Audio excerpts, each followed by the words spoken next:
Selamat pagi semua. Selamat pagi Bapak. Apa kabar hari ini? Dahsyat, sehat, luar biasa.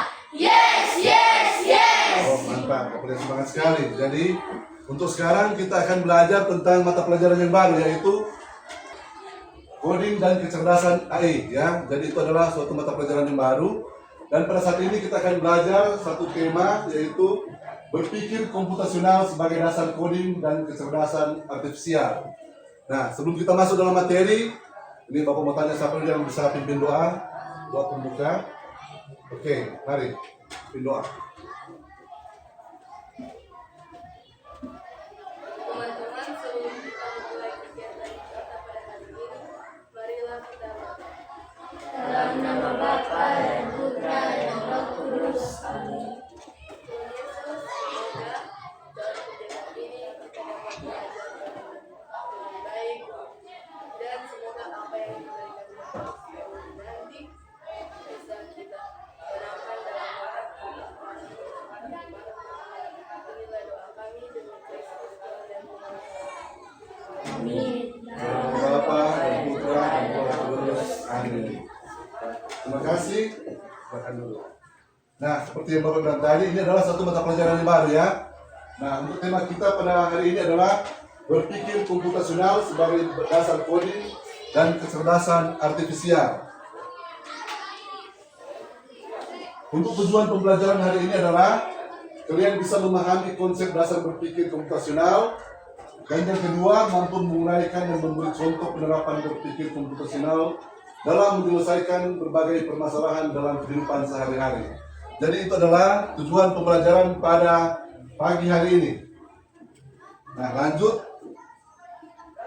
Apa itu berpikir komputasional? Ada yang tahu? Karena sekarang kan masih baru, jadi mungkin ada yang belum tahu. Nah, untuk bisa memahami ini berpikir komputasional ini, Bapak ada satu pertanyaan. Sampai yang tadi pagi ada sarapan sebelum ke sekolah, angkat tangan. Oh, semua ada sarapan bergerak, turun tangan. Siapa yang tadi pagi ada minum susu? Angkat tangan. 1, 2, 3, 4, 5, 6 orang, turun tangan. Siapa yang susunya ada buat sendiri, bukan mama yang bikin? Nah, ada 2 orang. Coba, ada salah satu boleh menjelaskan bagaimana langkah-langkah membuat susu? Karena ada bikin sendiri, toh pasti tahu. Bagaimana langkah-langkah membuat susu? Coba. Siapa yang boleh mau itu? Coba. Siapkan gelas. Siapkan susu. Masukkan susu ke dalam gelas. Masukkan air panas. Diaduk dan susu siap dihilangkan. Nah, itu adalah satu langkah-langkah, satu instruksi ya. Nah, langkah-langkah itu sudah termasuk dalam berpikir komputasional. Jadi langkah-langkah itu sudah termasuk dalam berpikir komputasional ya. Jadi ada bayang-bayangan ya apa itu berpikir komputasional. Karena seperti yang teman kalian jelaskan tadi, itu suatu langkah-langkah yang terstruktur untuk membuat susu. Nah, coba kalian lihat.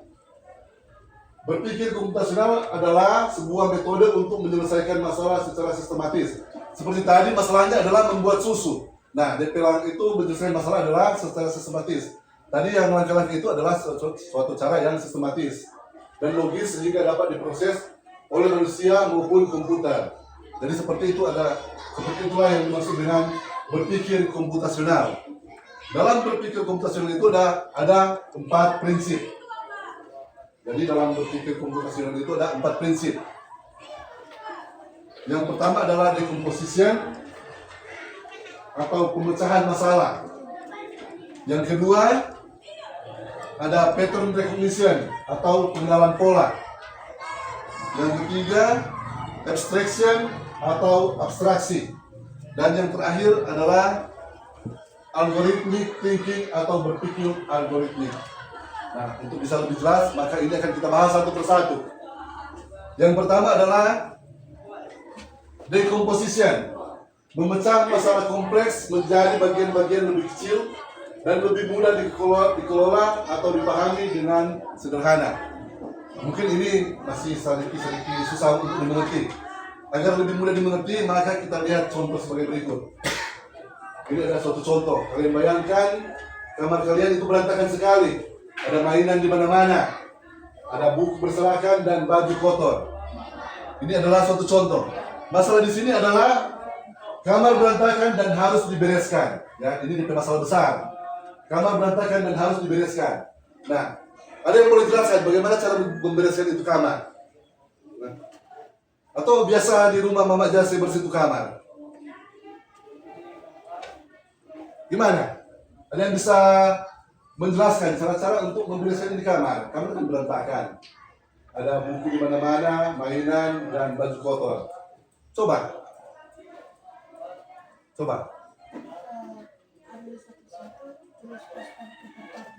Ambil satu-satu lalu masukkan ke tempatnya. Selanjutnya, itu mungkin mainan toh. Mainan adalah yang berserakan, ambil satu-satu masukkan pada tempat mainan. Selanjutnya, nah, buku diatur. Mungkin ada di tempat buku yang ada di kamar, ada rak atau meja diatur pada tempat. Selanjutnya, nah, baju dicuci. Ya, itu sudah termasuk memecah satu masalah. Mungkin ada lain atau habis. Nah, sudah habis. Menurut dia habis cuma 3 langkah. Jadi ini adalah ada satu masalah besar. Dia pecahkan tadi menjadi 3 masalah kecil. Mainan dikumpulkan, buku diatur di meja, dan baju kotor dibersihkan. Nah, itu menurut Sampang Marsian kan. Ini Bapak ada pecahkan menjadi 4 masalah. Masih ada satu yang kurang tadi Pak Marsian. Apa coba lihat? Menyapu kan lantai mesti dibersihkan toh. Nah, dari satu masalah kecil ini, dari satu masalah besar dipecahkan menjadi 4 masalah kecil agar lebih mudah untuk diselesaikan satu masalah itu ya. Nah, jadi sudah bisa dimengerti ya. Dari kamar berantakan dan harus dibereskan, dipecahkan menjadi bagian pertama, merapikan mainan seperti tadi sudah dijelaskan oleh teman. Merapikan buku dan alat tulis, merapikan pakaian, dan terakhir menyapu lantai. Mungkin juga ada ngepel. Selanjutnya, prinsip yang kedua adalah pattern recognition, mengidentifikasi kesamaan atau pola dalam berbagai permasalahan untuk menemukan solusi yang dapat diterapkan kembali, atau dengan kata lain menemukan pola yang bisa digunakan kembali. Nah, ini kalau mau baca dari pengertian mungkin susah untuk dimengerti. Nah, agar lebih mudah, kita lihat contoh lagi seperti tadi. Contoh, ya, perhatikan angka-angka di bawah untuk menebak angka selanjutnya. 5, 10, 15, 20. Selanjutnya 25. Selanjutnya 30, 35, dan selanjutnya. Ada yang tahu apa dari pola ini? Nah, pola tambah 5. Toh? Tambah 5. Ini tambah 5. Jadi walaupun belum tahu berapa angka selanjutnya, kurang tambah 5, atau tambah 5, tambah 5, tambah 5, tambah 5, dan seterusnya. Atau kalian 5. Contoh yang kedua.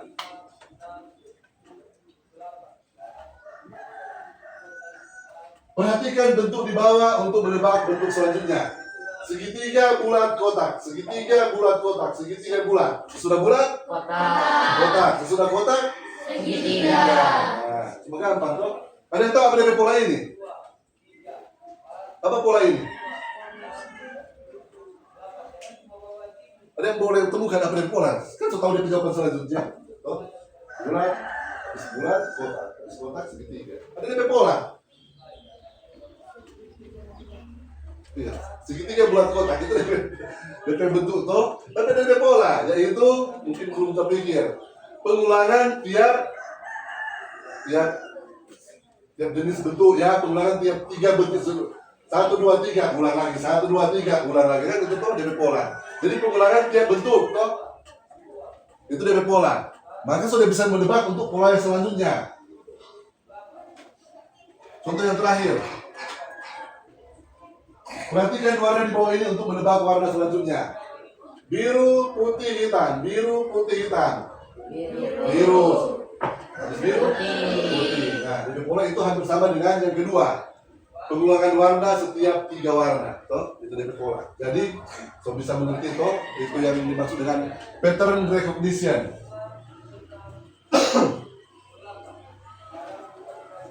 Selanjutnya, abstraction, menyaring informasi yang tidak relevan dan hanya mengambil bagian yang penting untuk menyelesaikan masalah. Ini lagi susah untuk dimengerti ya ini, karena masih terlalu susah untuk dimengerti ini pengertiannya ya. Untuk lebih mudah, mari kita lihat contoh. Untuk masalah, ada suatu masalah, gambarlah kucing. Ada yang suka menggambar sini, angkat tangan.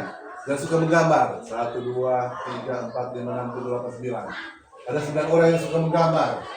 Nah, ini dia masalah, gambarlah kucing. No? Ini apa ini? Kucing ini bisa digambar. Gampang atau susah menggambar ini? Susah, karena banyak detail, toh banyak detail. Ada bumbu halus, ada mata yang bercahaya-cahaya, tuh. Ini gambar kucing. Kan dia masalah gambarlah kucing. Nah, kucing yang ini bisa digambar. Bisa. Mana yang digambar mau digambar? Yang pertama atau yang kedua? Kedua. Nah, walaupun gambar yang kedua, tetapi dia bisa menyelesaikan masalah. Karena dia masalah adalah gambarlah kucing, toh. Gambarlah kucing. Mau gambar kucing yang ini atau yang ini, tetap dia nama gambar kucing. Dua-dua menyelesaikan masalah.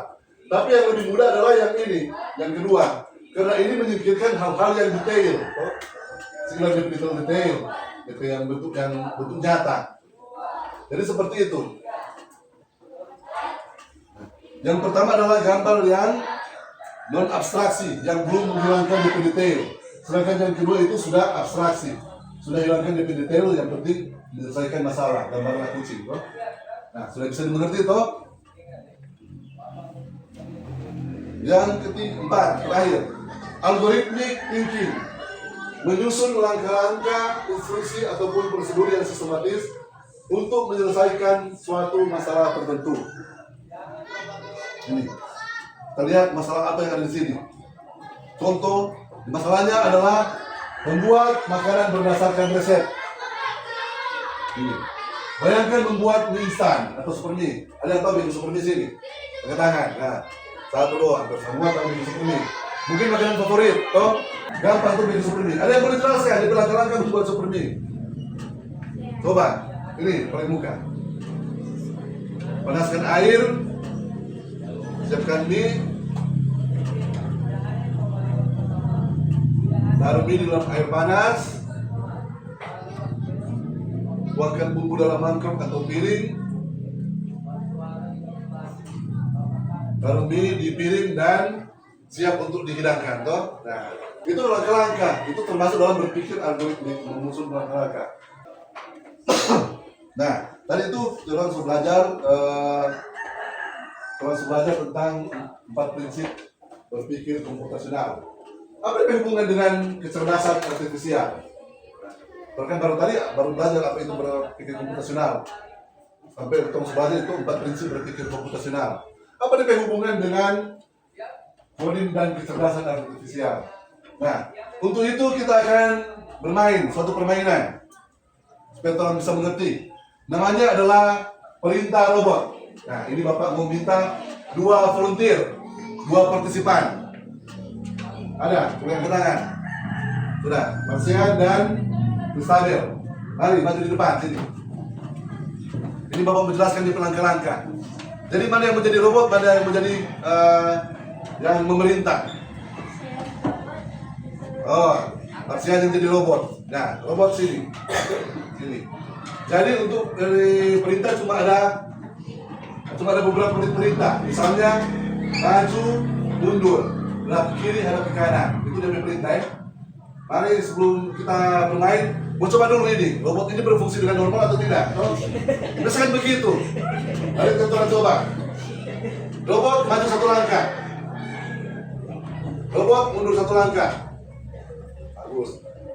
Robot hadap kiri. Robot hadap kanan. Oh, mobil robot berfungsi bagus. Kan? Berfungsi bagus mobil robot. Nah, sekarang yang akan memerintah adalah Kristabel. Kristabel ini mau perintah itu robot boleh berjalan sampai di depan pintu. Tapi robot itu dimulai dari belakang sini. Jadi robot itu baru keluar dari pabrik, jadi mesti dari paling belakang ya. Robot dari paling belakang, maka Kristabel akan memerintah sehingga robot sampai berada di depan pintu sini, ya. Kamu mengerti? Iya. Dari permainan. Tahu tuh? Maju, mundur, hadap kiri, hadap kanan. Sudah, mulai. Robot maju 5 langkah. Robot maju 10 langkah. Nah, stop. Nah, itu dong. Nggak bisa berfungsi normal karena perintah salah. So, ada penghalang. Ulang dari awal. Game over. Itu perbedaannya soal apa tadi? Game over karena salah. Kalau ada curang sama curang tuh robot. Ulang. Robot maju 8 langkah.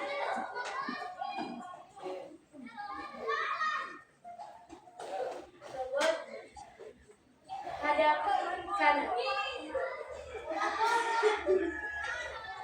Balik kanan. Robot 1 langkah samping kiri. 2 langkah samping kanan.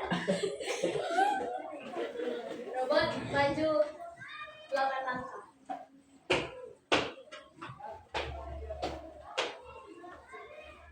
Robot hadap kiri.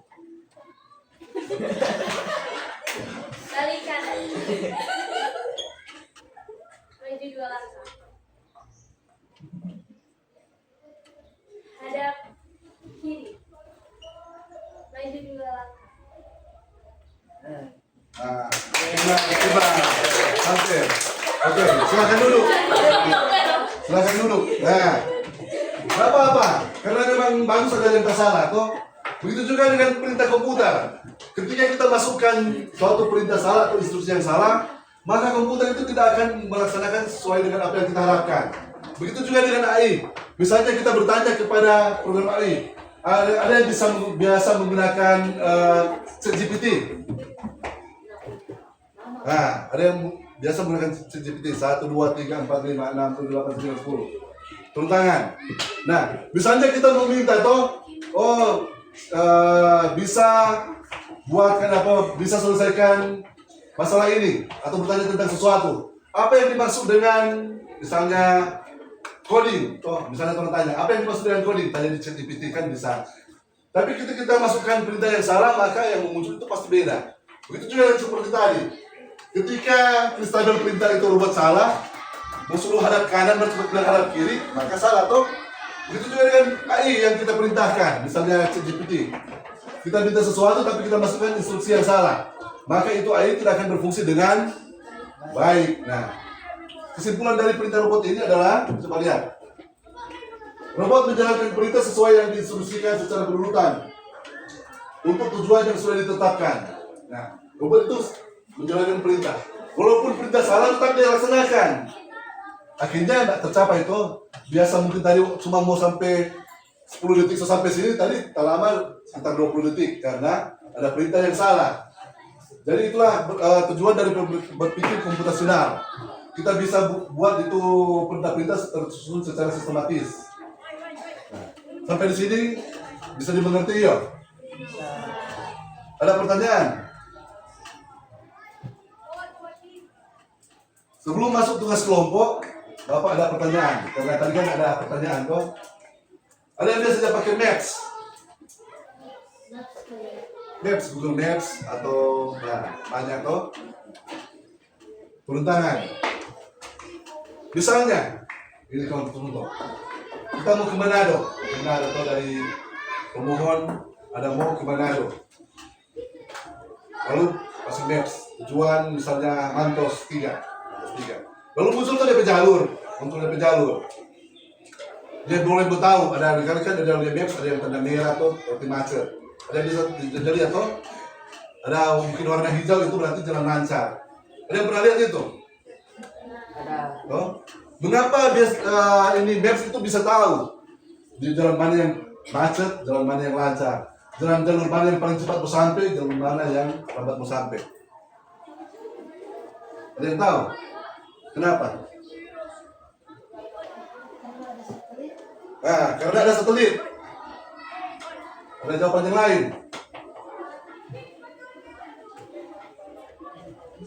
Nah, ada jawaban yang lain.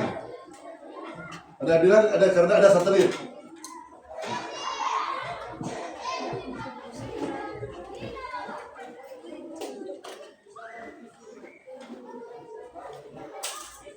Ya.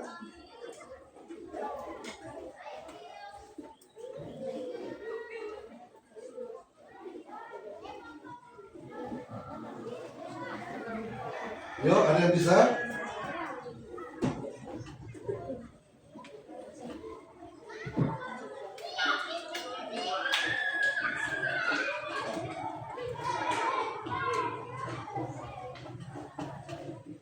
Nah, ini Bapak coba buka Maps di sini.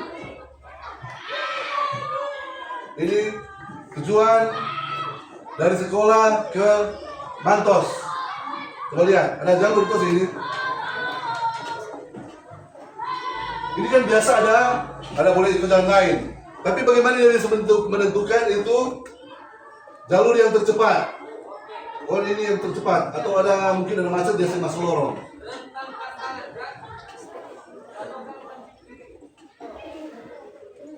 Ada yang bisa jelaskan?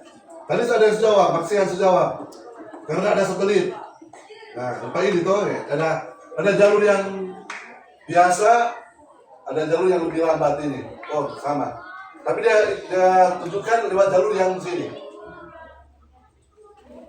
Mengapa dia bisa tahu dan ini boleh mau lewat akang ini yang lebih lambat? Kalau udah jelas ada dengan Bapak penjelasan tadi mungkin gampang mau ini. Bisa dijelaskan. Nah,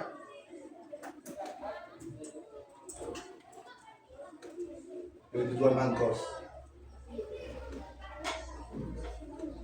Dia juga bisa tahu akan tiba dalam 49 menit kalau berangkat sekarang.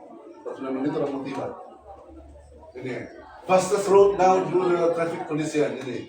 Rute tercepat menyesuaikan dengan kondisi lalu lintas. Bagaimana dia bisa tentukan itu rute tercepat? Ada yang bisa jawab? Nanti yang bisa jawab tidak perlu ulangan Bapak senilai 90-an itu di penilai. Nah, Darlin. Nah, karena ada mengabaikan ke lorong-lorong dan sebagainya. Ada yang lain jadi jawaban. Mirip-mirip jadi jawaban. Tapi ada jawabannya lebih tepat.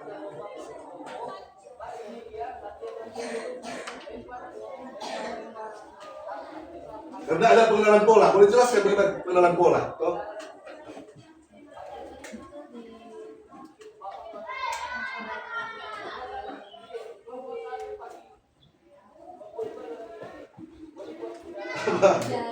So mulai nanti benar itu, mulai benar.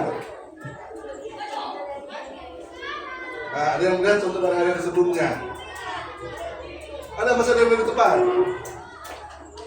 Tadi semua hampir benar ini.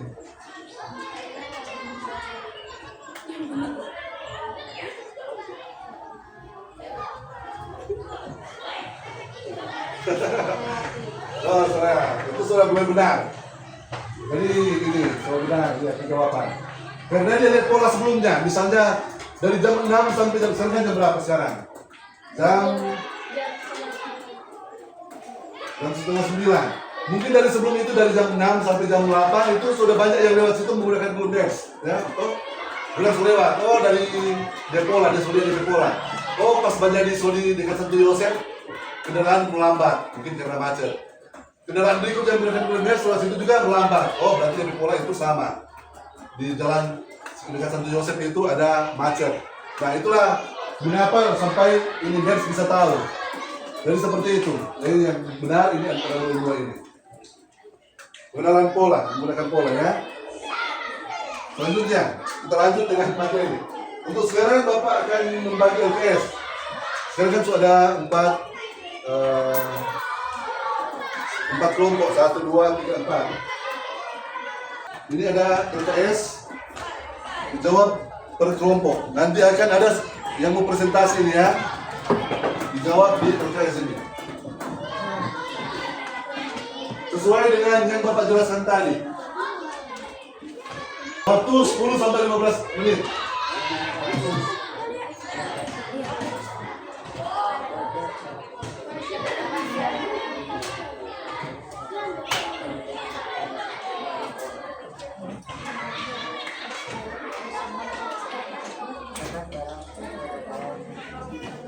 Langsung dijawab di pesan. Langsung dijawab di LKS.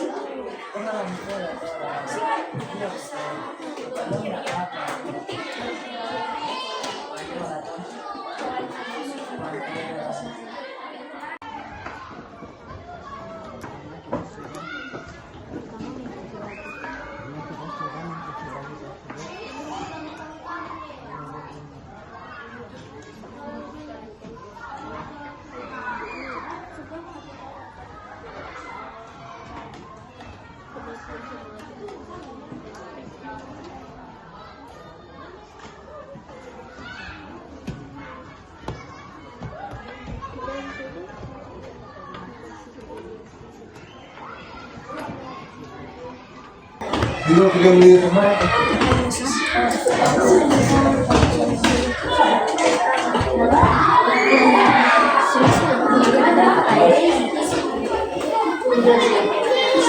Nah, mana yang mau tampil lebih dulu? Kelompok 1, kelompok 2, kelompok 3, kelompok 4. Yang mau presentasi lihat hasil. Waktu tinggal 1 menit. Siap. Saya tentukan siapa yang mau berbicara ya. Kita undi. Siapa yang mau laporan lebih dulu? Siap. Semua siap? Ya, kelompok mana yang mau tampil lebih dulu?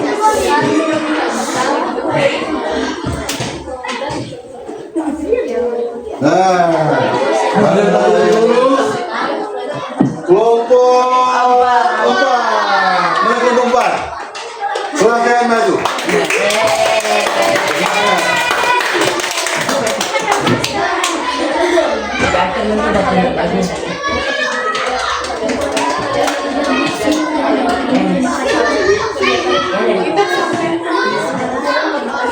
Mari teman-teman kita dengarkan presentasi dari kelompok 4. Silakan.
Oke, mantap. Dan Lorong sudah menjelaskan itu dan memberikan contoh untuk algoritma membuat kopi. Sekarang kelompok berikut. Mari kita lihat apa yang maju selanjutnya. Kelompok 2. Inilah dia kelompok 2.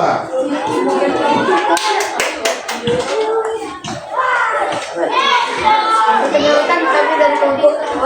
Nama saya Buksea. Nama saya Brian. Nama saya Rebecca. Nah, pada kali ini kita akan memberikan presentasi contoh berpikir komputasional dalam kehidupan sehari-hari dengan prinsip pengenalan pola. Pada kali ini kita mengambil contoh pakaian sekolah setiap hari. Contohnya seperti pada hari Senin kita memakai pakaian putih merah, pada hari Selasa kita memakai pakaian putih hijau, dan hari Rabu kita memakai putih hijau dan olahraga dan seterusnya. Nah, berikut contoh masanya seperti ini. Kita bingung minggu depan kita pakai pakaian apa. Nah, cara penyelesaiannya adalah pertama, kita sudah mencuci baju yang dipakai pada minggu ini. Kedua, minggu kedepannya kita pun memakai pakaian sesuai jadwal, seperti pakai merah putih di hari Senin. Sekian dari kelompok kami, terima kasih.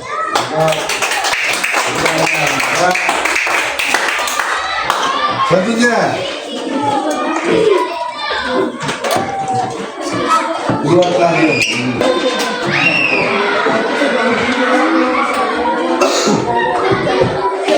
Kelompok 3.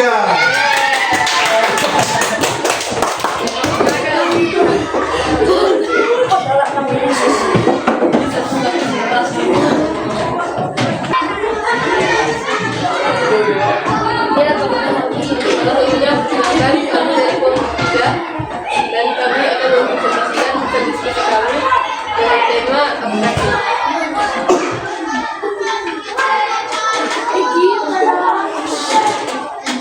Yang lain mendengarkan. Kegiatan untuk membuat kue. Pertama, siapkan alat dan bahan. Kedua, tata perancangan. Ketiga, tuang dan campur atau aduk bahan-bahan. Kedua, cukup adonan dengan loyang atau wadah putih. Dan kelima, proses dan panggang adonan. Dan keenam, ini sudah jadi dan siap dimakan. Hal yang diabaikan. 1. Kue apa dibuat? 2. Kue apa yang dibuat? 2. Waktu pemanggangan. 3. Bahan apa yang dipakai? 4. Alat apa yang dipakai? Dan 5. takaran kue. Sekian dari kami. Terima kasih. Yang terakhir, kelompok berapa ini? Kelompok 1 kan?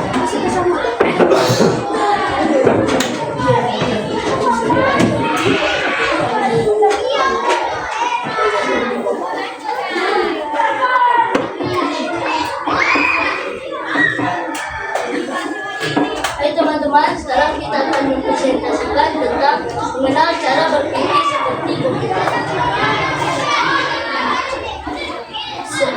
Buatlah contoh berpikir komputasional dalam kehidupan sehari-hari dalam prinsip dekomposisi. Masalah besar, rumah sangat kotor dan berantakan. 1. Membersihkan area dapur. 2. Membersihkan kamar mandi dan toilet. 3. Membersihkan kamar. Dan 4. Membersihkan area ruang tamu. Cara menyelesaikan masalah-masalah besar tersebut. Area dapur, membersihkan dapur, membersihkan alat makan, dan merapikan alat makan.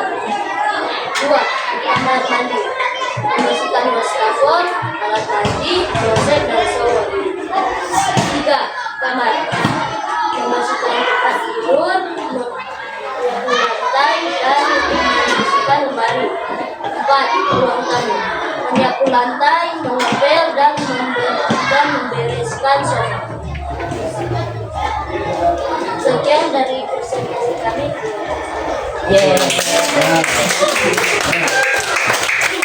Dari presentasi kalian, Bapak sudah lihat, dan semua sudah mengerti ini ya, tentang berpikir komputasional sampai sudah dipresentasikan.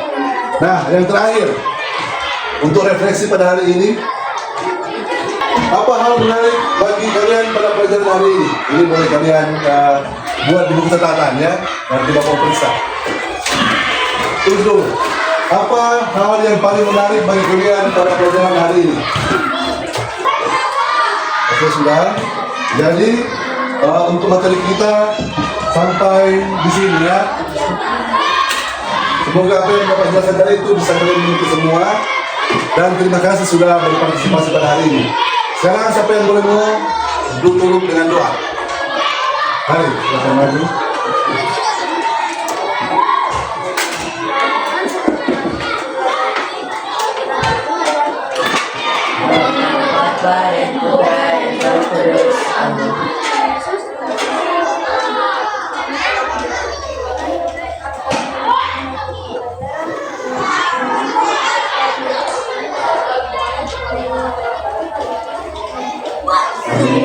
Amin.